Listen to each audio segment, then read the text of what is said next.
Ma belle-mère a échangé mon bébé à l'hôpital parce que celui-ci est plus joli. Quand j'ai découvert la vérité, elle a dit, tu devrais être reconnaissante, ton bébé est allé à des gens qui avaient besoin d'argent.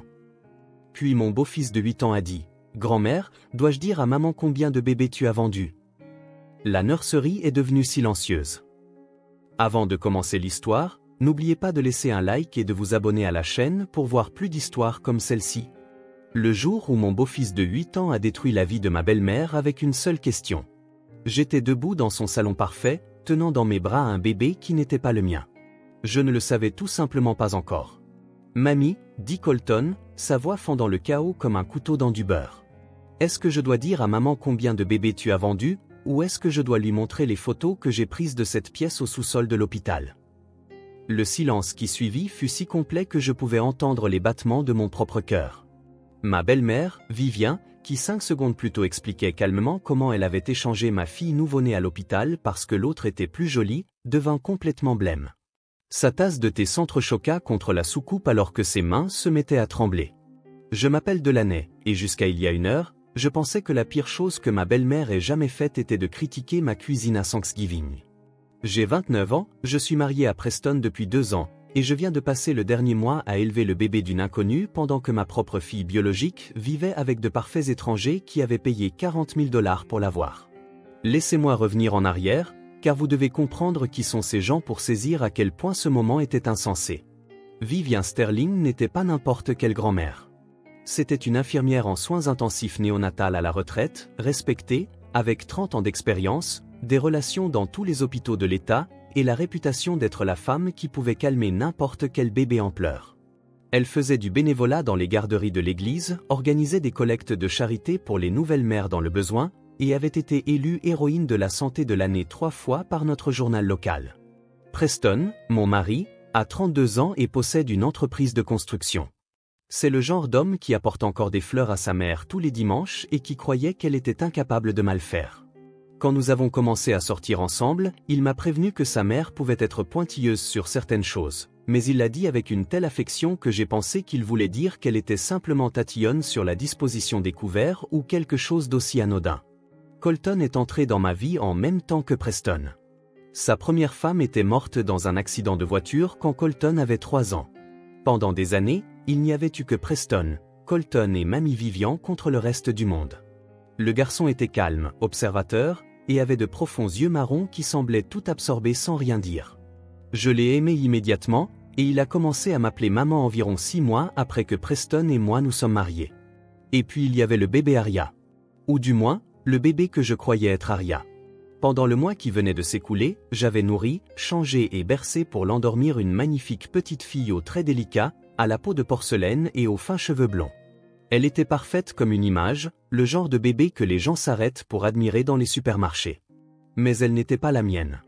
Ma vraie fille, celle que Vivien m'avait volée quelques heures après sa naissance, vivait de l'autre côté de la ville avec un couple nommé les Wetherby. On leur avait dit qu'elle était l'enfant non désiré d'une adolescente toxicomane. Ils l'avaient appelée Bethany et avaient déjà commencé à planifier sa première fête d'anniversaire, même si elle n'avait que 5 semaines. Debout dans le salon de Vivien ce jour-là, regardant sa façade se fissurer comme de la porcelaine de prix tombant sur du marbre, j'ai réalisé que j'avais vécu dans un mensonge soigneusement construit. Chaque doux sourire, chaque offre d'aide avec le bébé, chaque compliment sur la mère naturelle que j'étais, tout cela faisait partie de quelque chose de si tordu que je ne pouvais pas entièrement le comprendre. Colton, mon chéri, commença Vivien, sa voix aiguë de panique. Tu ne comprends pas ce que tu dis. Mamie essayait juste d'aider tout le monde. Non, dit fermement Colton. Et je n'avais jamais été aussi fier de lui. Tu m'as fait garder des secrets. Tu as dit que si je parlais à papa de la chambre de l'hôpital, quelque chose de mal lui arriverait. Mais maintenant, je sais que tu mentais. C'est toi, la mauvaise chose. Preston n'avait pas dit un mot depuis que Colton avait commencé à parler. Il se tenait figé près de la fenêtre, son visage passant par des émotions que je ne lui avais jamais vues. La trahison, la rage, le dégoût, et un chagrin si profond que ma poitrine me faisait mal rien qu'en le regardant. C'était sa mère, la femme qui l'avait élevé, qui l'avait aidé à surmonter la mort de sa première femme, qui avait été là pour chaque étape importante de la vie de Colton. Combien, m'entendis-je demander, ma voix étonnamment stable. Combien de bébés as-tu volé? Vivien leva le menton, Et pendant un instant, je vis la femme qu'elle était vraiment. Pas la grand-mère aimante ou l'infirmière respectée, mais quelqu'un qui croyait avoir le droit de jouer à Dieu avec la vie des autres. Je n'ai volé personne, dit-elle froidement. J'ai amélioré leur situation. J'ai donné de meilleurs bébés à de meilleures familles. C'est de l'économie pure et simple, l'offre et la demande. C'est à ce moment-là que j'ai su que nous n'avions pas affaire à un moment d'égarement ou à une seule décision terrible. Nous étions dans le salon d'un monstre qui portait un masque de grand-mère depuis si longtemps que tout le monde, y compris son propre fils, avait oublié qu'il y avait autre chose en dessous. 3 mois avant que mon monde n'explose, je pensais avoir gagné le gros lot en matière de belle-mère.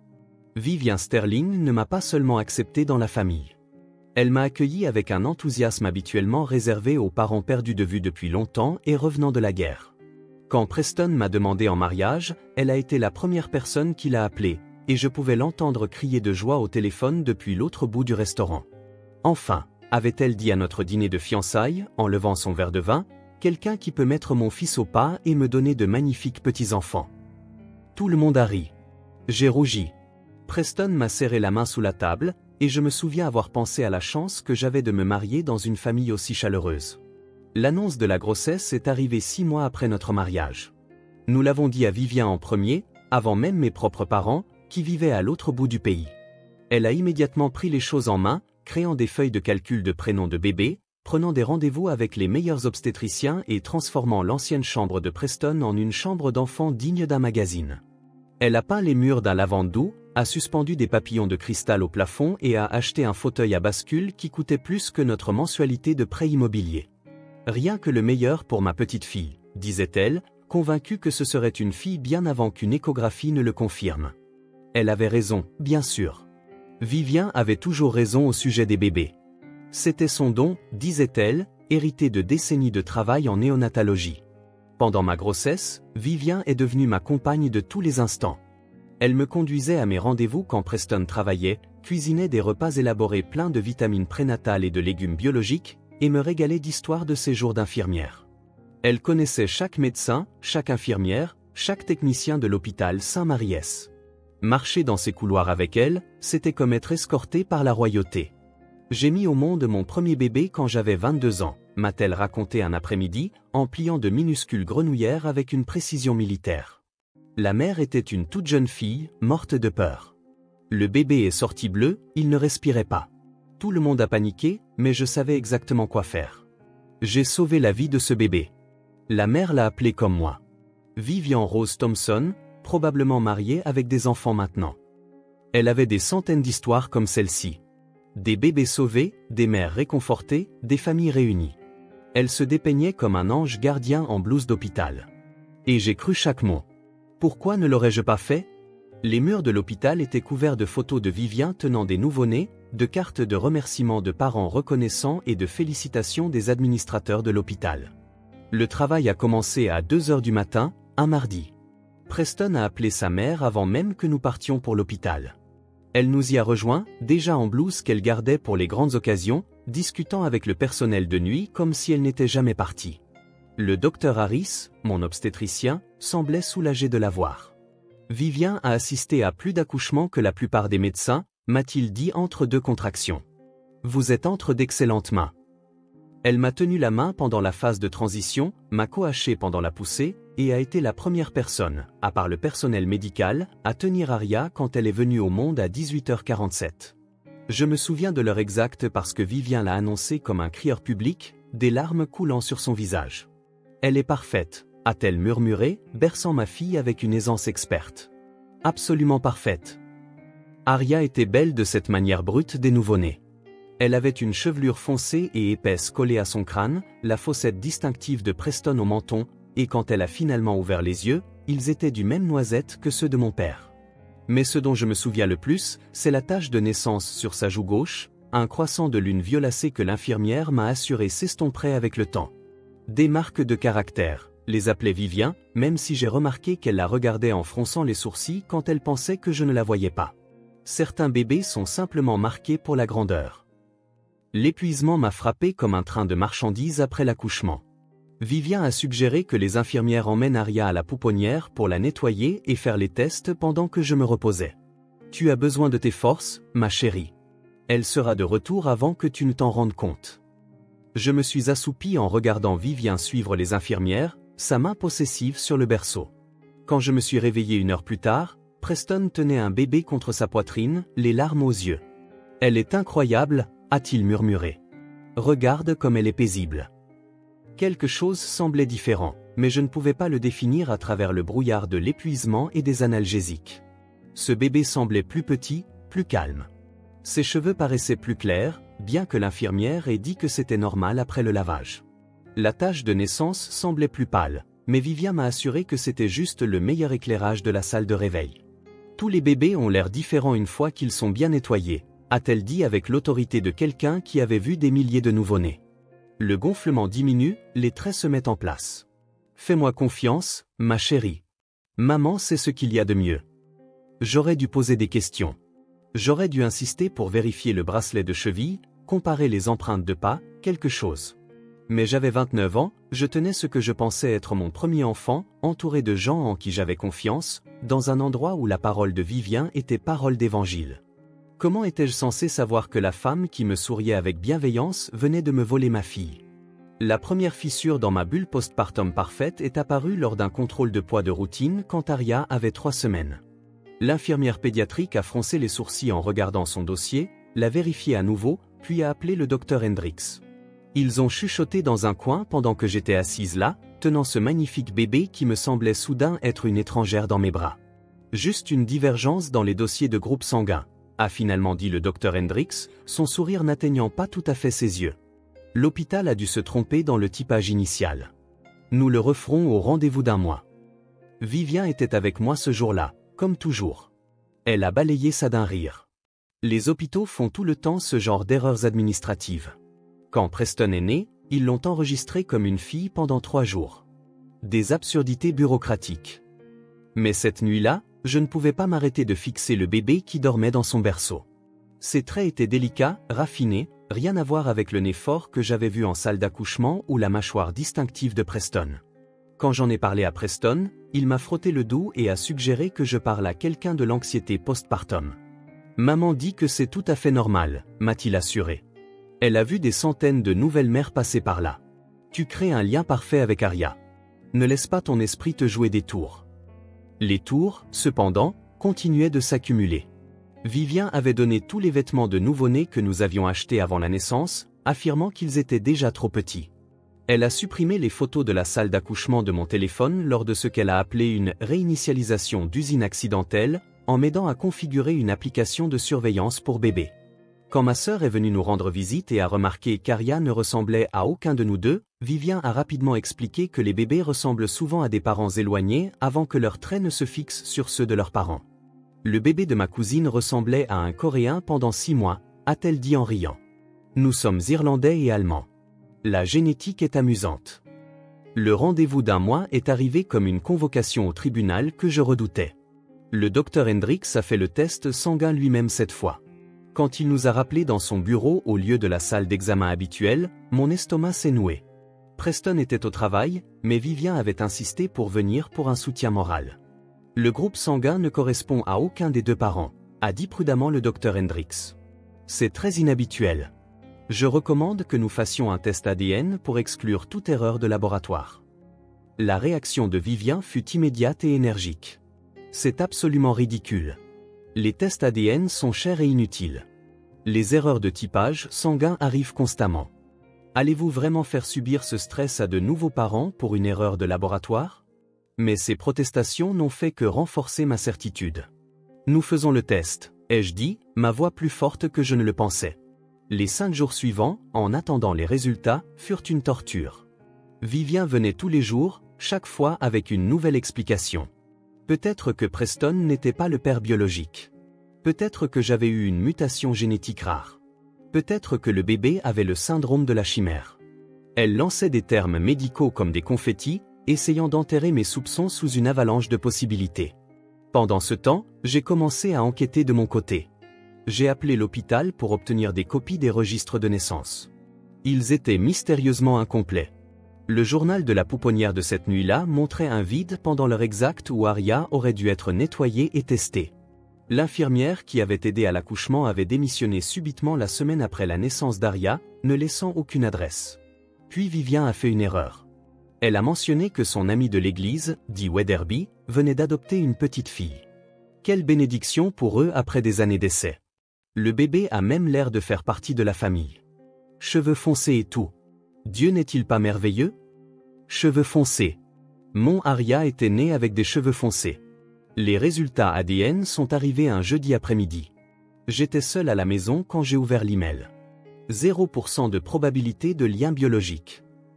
Les mots se sont brouillés alors que je les lisais encore et encore. Ce n'était pas mon bébé.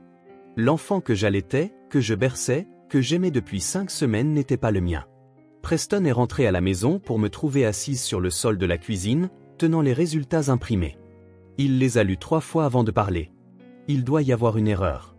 Le laboratoire a fait une erreur. Nous allons refaire le test. Ta mère était là, ai-je dit doucement. Elle a suivi le bébé jusqu'à la pouponnière. Elle avait accès. Elle connaît tout le monde dans cet hôpital. Tu accuses ma mère de quoi, exactement? D'avoir volé notre bébé? C'est insensé, Delaney. Mais même en la défendant, j'ai vu le doute s'insinuer dans ses yeux. Lui aussi avait remarqué des choses. La façon dont Vivien louait constamment les traits de ce bébé tout en faisant des pics subtils sur la génétique malheureuse d'autres familles. Comment elle avait mentionné que certains bébés étaient mieux adaptés à certaines familles. La façon dont elle avait insisté pour être présente à chaque étape importante, comme pour vérifier que son œuvre restait non détectée. Nous devons lui parler, ai-je dit. Ce soir.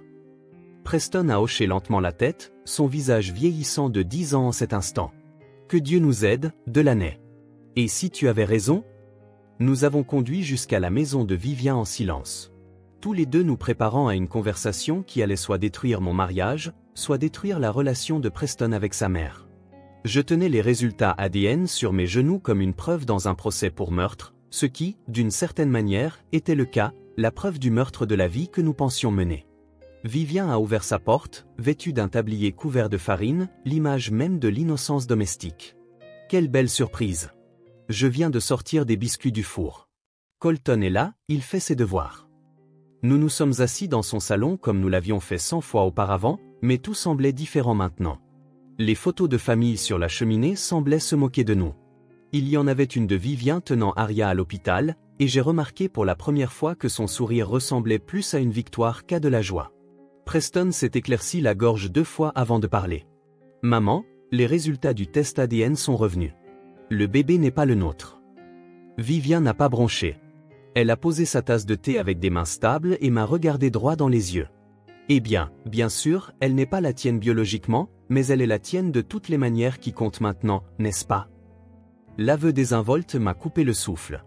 Le visage de Preston est devenu blanc. Que as-tu fait? J'ai amélioré votre situation, a simplement dit Vivien. Votre fille biologique avait un physique malheureux. Un grand nez, des lèvres minces, cette horrible tache de naissance couvrant la moitié de sa joue. Le bébé que vous avez maintenant est magnifique. Elle aura une vie plus facile. De meilleures opportunités. J'ai fait ce que toute grand-mère aimante ferait. Tu as volé notre enfant. Ma voix n'était qu'un murmure. Je l'ai échangé. Il y a une différence. Les Wetherby avaient besoin d'un bébé et avaient de l'argent à dépenser. Vous aviez besoin d'un meilleur bébé, mais vous ne le saviez pas encore. Tout le monde y a gagné. Preston s'est levé si brusquement que son genou a heurté la table basse, envoyant des biscuits s'éparpiller sur le sol. Les Wetherby? Doyle et Robert Wetherby ont notre fille. Ils ont payé 40 000 $ pour un nouveau-né blanc en bonne santé, a poursuivi Vivien comme si elle discutait d'une transaction immobilière. Votre bébé d'origine n'aurait rapporté que 15 000 avec cette tâche de naissance, mais je la leur ai donnée à un prix réduit. Ce sont de bonnes personnes, qui vont à l'église. Ils l'élèveront bien. J'ai sorti mon téléphone avec des mains tremblantes. J'appelle la police. Vivien a ri, un son semblable à du cristal qui se brise. Et leur dire quoi? Qu'une infirmière retraitée respectée avec 30 ans de service impeccable a échangé des bébés? Où sont vos preuves? Les dossiers de l'hôpital montrent que tout était normal. Les infirmières de service jureront que le bébé n'a jamais quitté la garde appropriée. C'est votre parole contre tout un système qui me fait confiance. C'est alors que Colton est apparu dans l'embrasure de la porte. Le vieil iPhone de Preston dans les mains. J'ai des preuves, papa. Nous nous sommes tous tournés pour regarder le garçon de 8 ans qui avait l'air bien trop sérieux pour son âge.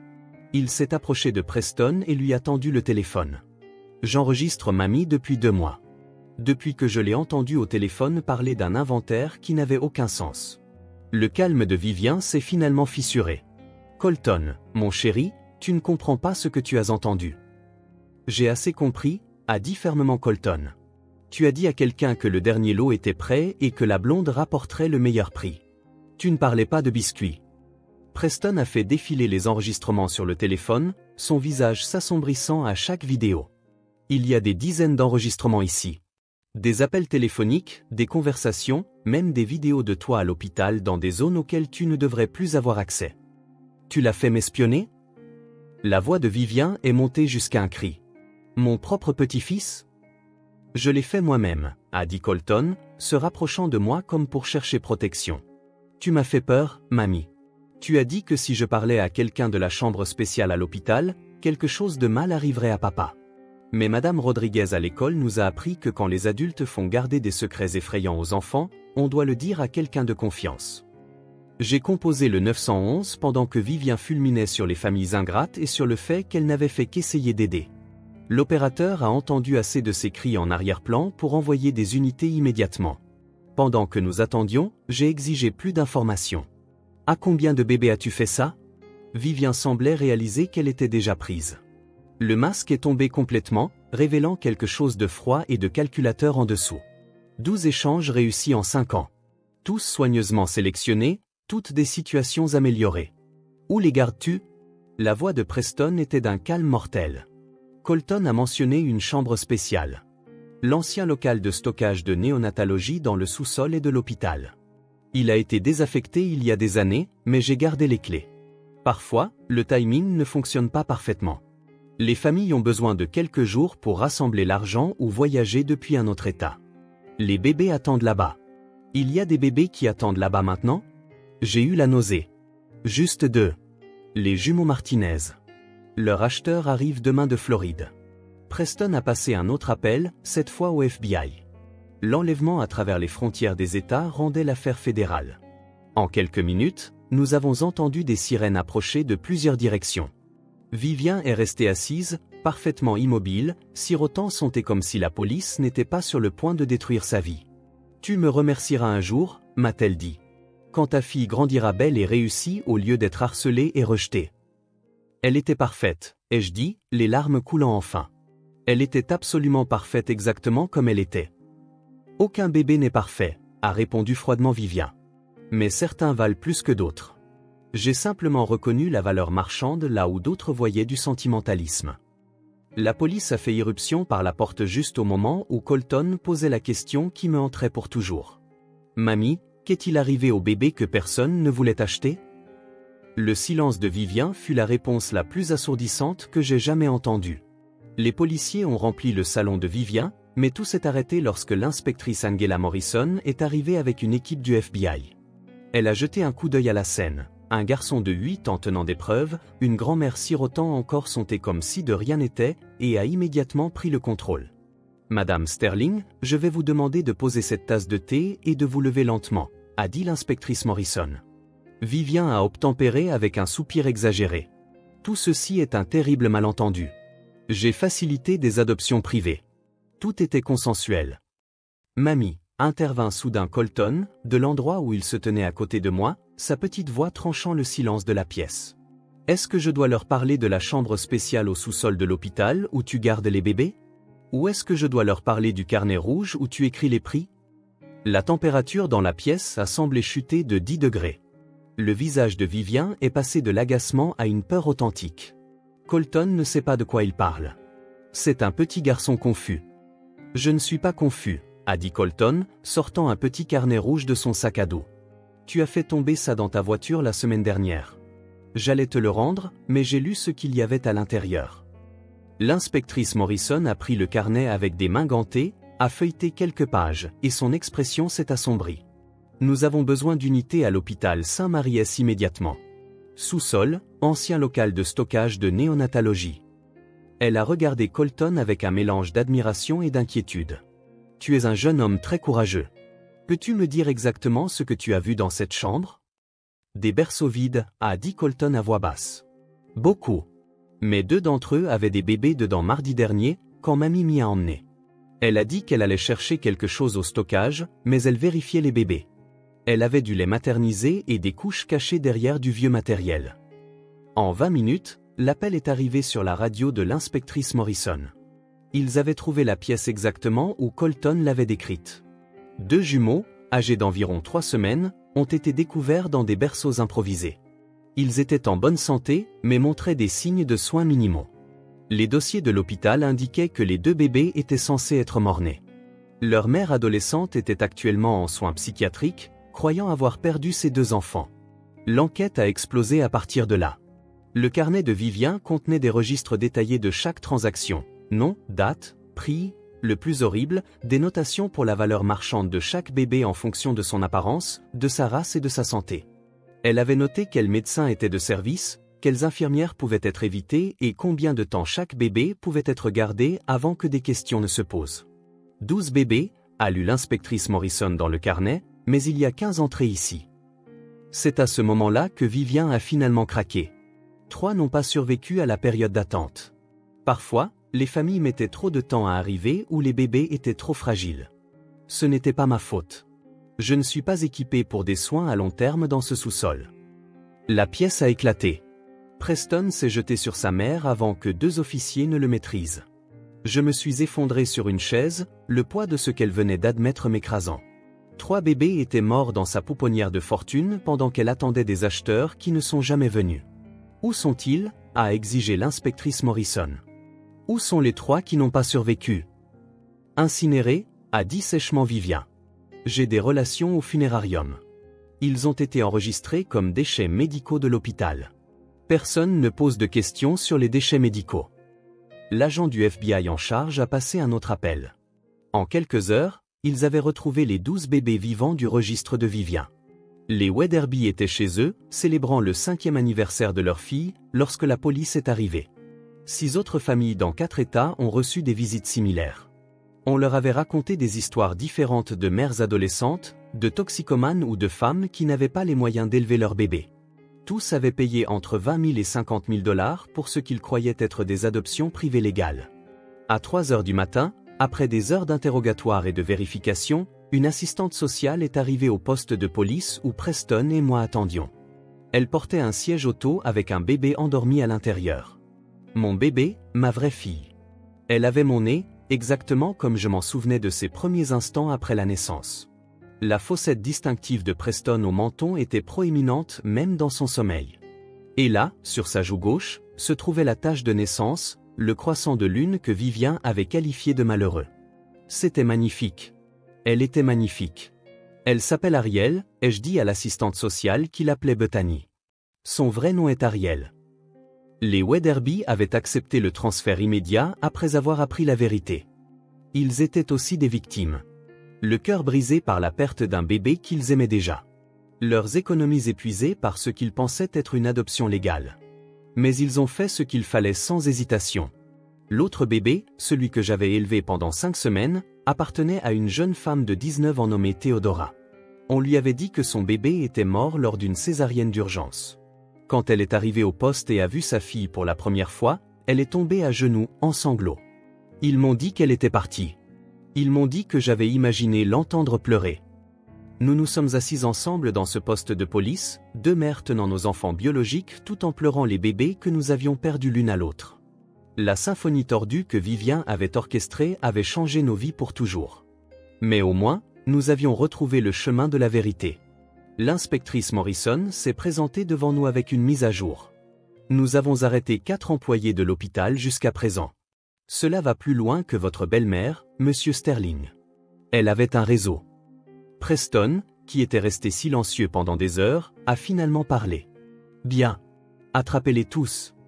Le procès a duré 6 mois. Vivian Sterling a été inculpé de 37 chefs d'accusation, notamment enlèvement, fraude, trafic d'adoption illégale et 3 chefs d'homicide involontaire pour les bébés décédés dans sa pouponnière du sous-sol. Elle a été condamnée à 60 ans de prison sans possibilité de libération conditionnelle. Elle mourra en prison, Ce qui semble juste pour quelqu'un qui a volé les moments les plus précieux de tant de vie. Le réseau qu'elle avait construit s'est effondré comme un château de cartes. 2 médecins qui avaient falsifié des certificats de décès, 3 infirmières qui avaient fermé les yeux et un directeur de funérarium qui avait incinéré des restes de nourrissons sans la documentation appropriée. Même le chef de la sécurité de l'hôpital a été arrêté pour avoir désactivé des caméras et fourni à Vivien des clés de zone restreinte. L'hôpital Saint-Maries a fait face à des dizaines de poursuites et a finalement fermé définitivement.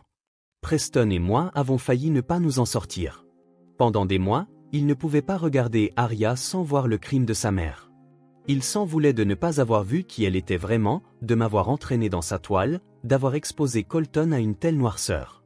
L'homme qui apportait autrefois des fleurs à sa mère tous les dimanches sursautait maintenant dès que quelqu'un prononçait son nom. La thérapie nous a sauvés. Individuelle, de couple, familiale. Colton en avait le plus besoin. Ce courageux petit garçon avait porté le poids des menaces de sa grand-mère, pensant qu'il protégeait son père en gardant le silence. Son thérapeute l'a qualifié de héros. Mais les héros ne devraient pas avoir 8 ans et faire des cauchemars sur des berceaux vides et des pleurs que personne d'autre ne peut entendre. Le groupe de soutien s'est formé naturellement. Théodora et moi nous sommes retrouvés pour un café une semaine après avoir récupéré nos bébés. Puis les Wetherby nous ont rejoints, ayant besoin de surmonter leur chagrin d'avoir perdu Bethany tout en faisant face à la culpabilité d'avoir participé sans le savoir à un enlèvement. Bientôt, les 12 familles se réunissaient chaque mois, partageant notre lien étrange et horrible. Certaines familles ont eu des fins plus heureuses que d'autres. 7 bébés ont été rendus à leurs parents biologiques quelques jours après l'arrestation de Vivien. Mais 5 avaient été vendus à travers les frontières des États avec des papiers d'adoption fabriqués, si convaincants que les tribunaux ont mis des mois à démêler le gâchis. 2 de ces enfants sont restés avec leurs familles adoptives après que leurs parents biologiques, tous adolescents, ont décidé que des foyers stables valaient mieux que de tout recommencer. Les 3 bébés décédés dans la pouponnière du sous-sol de Vivien me hantent le plus. Leurs noms n'ont jamais été enregistrés dans son registre, juste répertoriés comme des « transactions infructueuses ». On avait dit à leurs mères adolescentes qu'ils étaient morts-nés, elles les avaient pleurés et avaient continué leur vie. Lorsque l'inspectrice Morrison leur a appris la vérité, une mère a dit quelque chose qui résonne encore dans mon esprit. Je savais que je l'avais entendu pleurer. Tout le monde disait que j'hallucinais à cause des médicaments, mais je le savais. Ariel a 3 ans maintenant. La tache de naissance que Vivien qualifiait de malheureuse s'est estompée en une ombre rose pâle, mais elle est toujours visible quand elle rit, ce qui arrive souvent. Elle est intrépide, bruyante et désordonnée, tout ce que Vivien aurait détesté. Quand des étrangers commentent sa beauté, je leur dis qu'elle est parfaite, tache de naissance et tout, parce que la perfection ne consiste pas à répondre aux normes de quelqu'un d'autre. Il s'agit d'être exactement qui vous êtes censé être. Colton a 11 ans et veut devenir détective. Il tient un journal où il note tout ce qu'il observe. Une habitude qui a commencé comme une réponse à un traumatisme mais qui a évolué vers un intérêt sincère. Il est protecteur envers Aria d'une manière qui me brise le cœur. Il vérifie toujours qu'elle est bien à nous, que personne ne la reprendra. Nous l'avons assuré 1000 fois qu'elle est en sécurité. Mais la confiance, une fois brisée par quelqu'un que vous aimez, prend du temps à se reconstruire. Preston a finalement ouvert la dernière lettre que Vivien a envoyée de prison le mois dernier. Elle voulait qu'il sache qu'elle nous pardonnait d'avoir ruiné l'œuvre de sa vie. Elle croyait toujours qu'elle avait aidé, amélioré des vies, donné de meilleurs bébés à de meilleures familles. Aucun remords, aucune compréhension que les bébés ne sont pas des produits à améliorer ou à échanger en fonction de la valeur marchande. Il a brûlé la lettre dans notre jardin pendant qu'Ariel jouait sur sa balançoire. Certaines personnes, a-t-il dit en regardant la fumée s'élever, ne devraient pas être mère ou grand-mère. La question qui hante chaque famille de notre groupe de soutien est simple. Combien d'autres Vivian y a-t-il? Combien de bébés vivent avec les mauvaises familles? Combien de mères pleurent des enfants qui ne sont pas réellement partis? Le FBI a découvert 2 opérations similaires au cours de son enquête. Une en Oregon et une autre dans le Maine, toutes 2 dirigées par d'anciennes infirmières, toutes 2 ciblant de jeunes mères vulnérables, toutes 2 classant les bébés en fonction de leur valeur perçue. La semaine dernière, Théodora et moi avons emmené nos filles au parc ensemble. Nous les avons regardées jouer, ces 2 filles qui ont été échangées à la naissance par une femme qui pensait mieux savoir que la nature, mieux que l'amour, mieux que le lien entre une mère et son enfant. Elles sont amies maintenant, connectées par une histoire qu'elles sont trop jeunes pour comprendre. Une grand-mère s'est arrêtée pour les admirer, commentant à quel point elles étaient toutes les 2 belles. De parfaits petits anges, a-t-elle dit. Oui, ai-je répondu en rapprochant les 2 filles de moi. Elles sont parfaites exactement comme elles sont. Parce que c'est la leçon que Vivien n'a jamais apprise et n'apprendra jamais. Chaque enfant est inestimable pour quelqu'un. Chaque bébé est magnifique pour la mère qui l'a porté. Et l'amour, le vrai amour, ne classe pas, ne note pas, ne mesure pas la valeur marchande. L'amour aime, tout simplement, marque de naissance comprise. Si cette histoire a résonné en vous, veuillez aimer cette vidéo et la partager avec d'autres qui ont besoin de l'entendre. Vos commentaires comptent énormément, alors faites-moi part de vos pensées ci-dessous. Et n'oubliez pas de vous abonner à notre chaîne pour plus d'histoires vraies qui vous laisseront sans voix. Rappelez-vous, parfois les histoires les plus incroyables sont celles qui se sont réellement produites.